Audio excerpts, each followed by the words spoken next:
बात बताई कि इस संसार में हमारे जगत गुरु शंकराचार्य जी महाराज ने ही ये 10 नाम संन्यास की परंपरा चलाई। उससे पहले ऋषि मुनि महात्मा हुआ करते थे। ऋषि मुनि जो ग्रस्त आश्रम से संबंधित विशेष रूप से होते थे।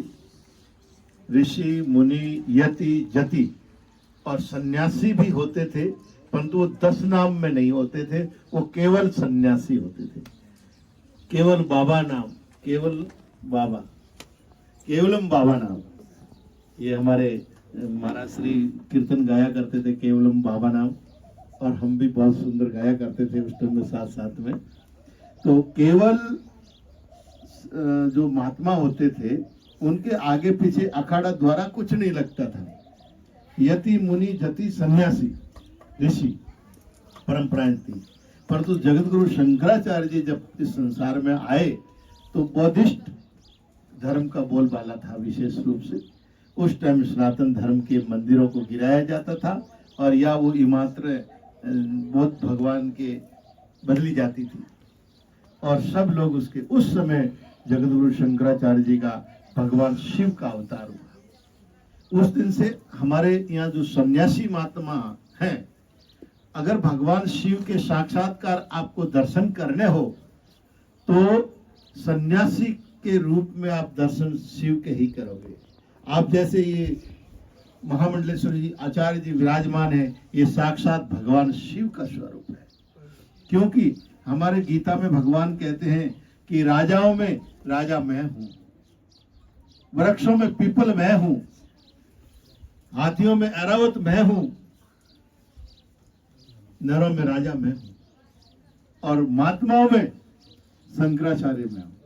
जो शंकराचार्य हमारे साक्षात होते हैं वो भगवान शिव का अवतार होता है, और जो सन्यास धारण कर लेता है वो भगवान शिव का स्वरूप ही है। तो आप जो यह देख रहे हो ये भगवान शिव का स्वरूप देख रहे हो, और जो व्हाइट कपड़ों में देख रहे हो वो साक्षात भगवान ठाकुर जी के दर्शन कर रहे हो।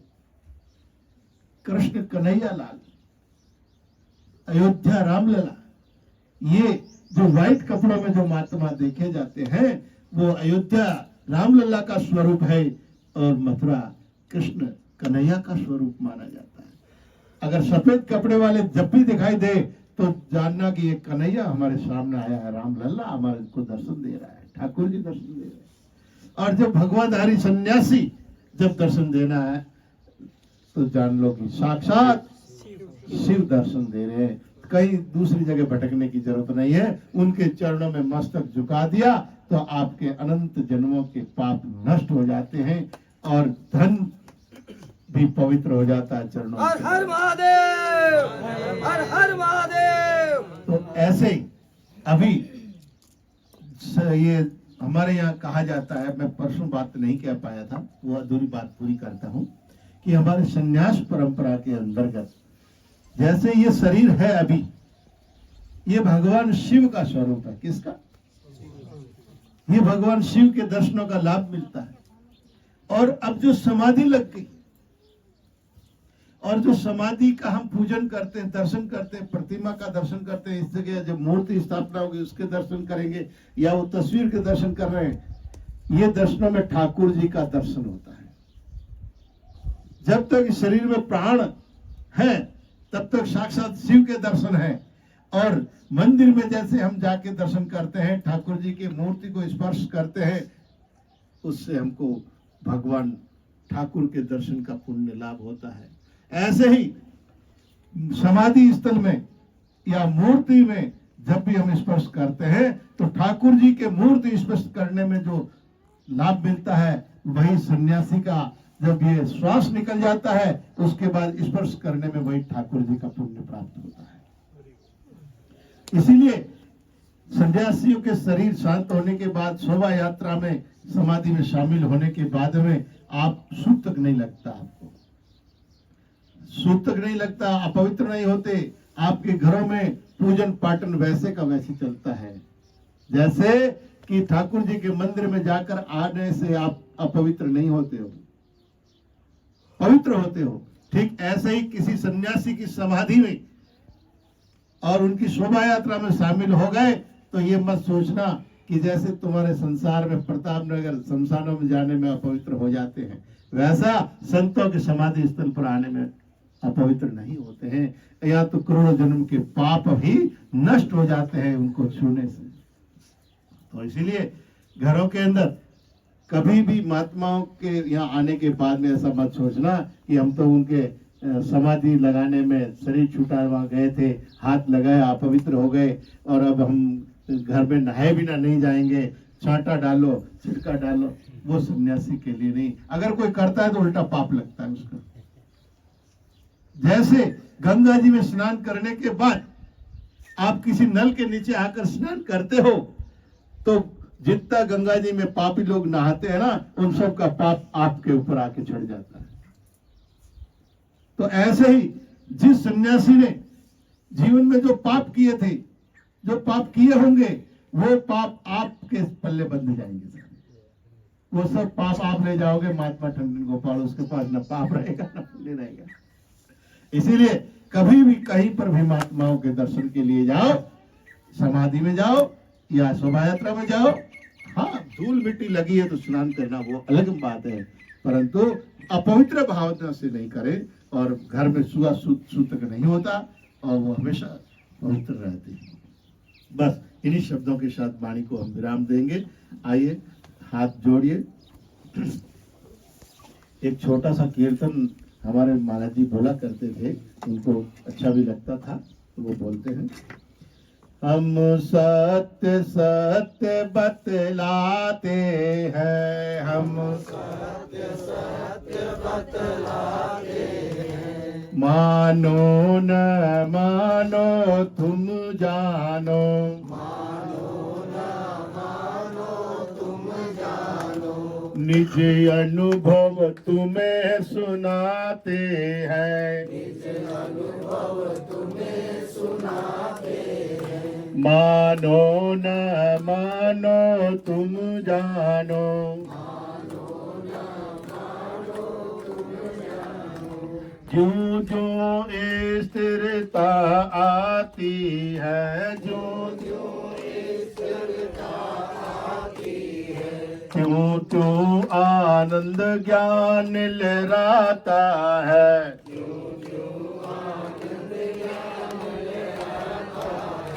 मानो न मानो तुम जानो, मानो न मानो तुम जानो, जब अहम भाव गल जाता है, जब अहम भाव गल जाता है, जब नाम रूप गल जाता है, जब नाम रूप गल जाता है, तब प्रभु ही प्रभु रह जाता है, तब प्रभु ही प्रभु रह जाता है, फिर मोक्ष पदारथ पाता है, फिर मोक्ष पदारथ पाता है, मानो न मानो तुम जानो, मानो न मानो तुम जानो।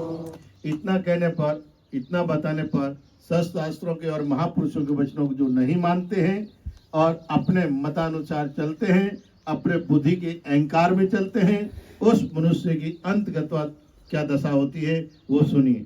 जब काल भेड़िया आवेगा, जब काल भेड़िया आवेगा, जब काल भेड़िया आवेगा, जब काल भेड़िया आवेगा, तेरा कान पकड़ ले जावेगा, तेरा कान पकड़ ले जावेगा, तेरा कान पकड़ ले जावेगा, तेरा कान पकड़ ले जावेगा, अवधूत पड़ा रह जावेगा, अवधूत पड़ा रह जावेगा, मानो न मानो तुम जानो, मानो न मानो तुम जानो, निज अनुभव तुम्हें सुनाते हैं,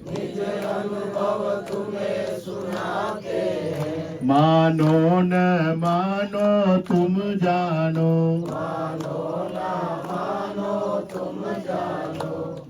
तो ऐसे महापुरुष कहते हैं कि जिन्होंने इस ज्ञान को प्राप्त किया है, कौन से ज्ञान को, कि अहम ब्रह्मास्मि, मैं ब्रह्म हूं, जिन्होंने उस तत्व को प्राप्त किया है, जिन्होंने उस तत्व पर अडिग रहे हैं, ऐसे हमारे ब्रह्मलीन स्वामी हरिशुपान जी महाराज हुए हैं, ऐसे ब्रह्मलीन हमारे स्वामी प्रभुपाद जी महाराज हुए हैं, ऐसे ही हमारे सत्यदेवानंद जी महाराज हुए हैं, और ऐसे ही हमारे स्वामी अलखानंद अक्री जी महाराज हुए हैं, और ऐसे ही हमारे परमानंद जी महाराज जो हुए हैं। जो यहाँ कोई पूछता था, जैसे राठी जी महाराज से कोई पूछता कि हमारे नरेंद्र जी महाराज बता रहे थे जैसे ही कि शरीर की अगर आप ठीक हो कि मर गई हुए भाई, मार तो की कोई नहीं, कोई तू बीमार है, यानी तू बीमार है वास्ते मैंने पूछे।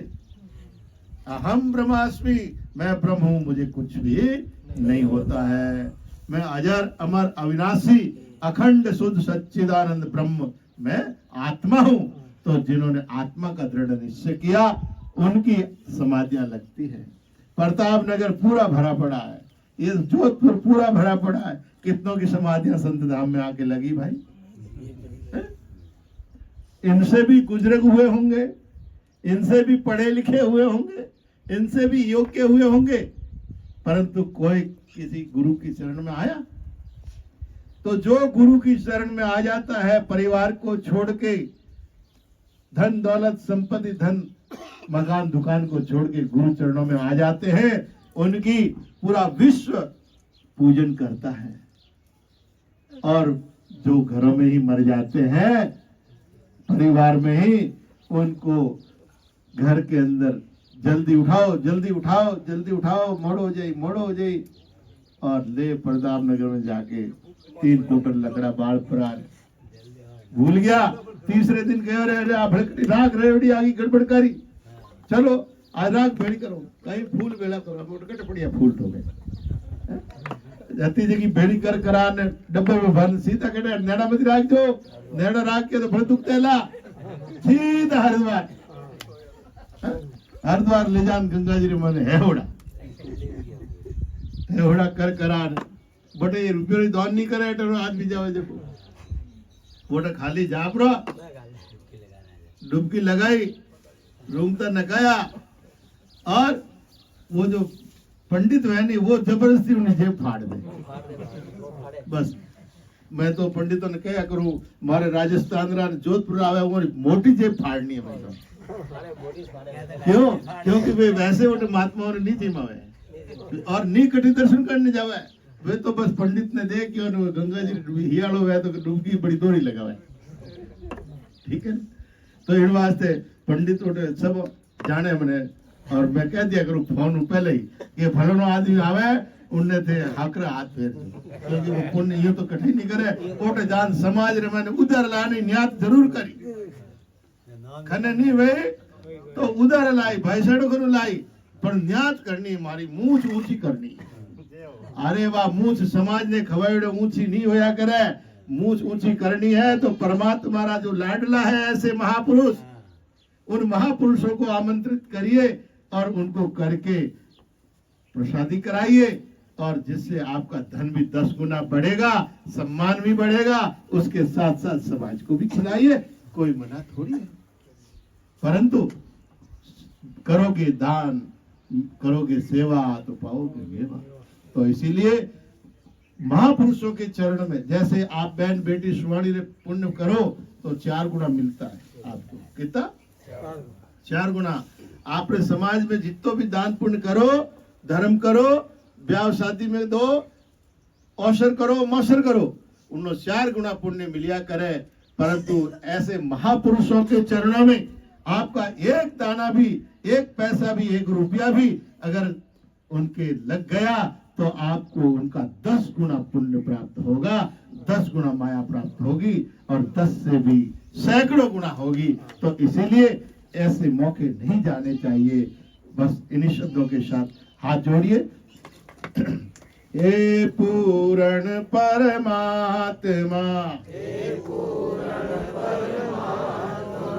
विश्व बने धर्मात्मा, तुम सब मेरी आत्मा, बोलो हम सब तेरी आत्मा। सर्वे भवन्तु सुखिनः, सर्वे सन्तु निरामया, सर्वे भद्राणि पश्यन्तु, मा कश्चित् दुःख भाग् भवेत्।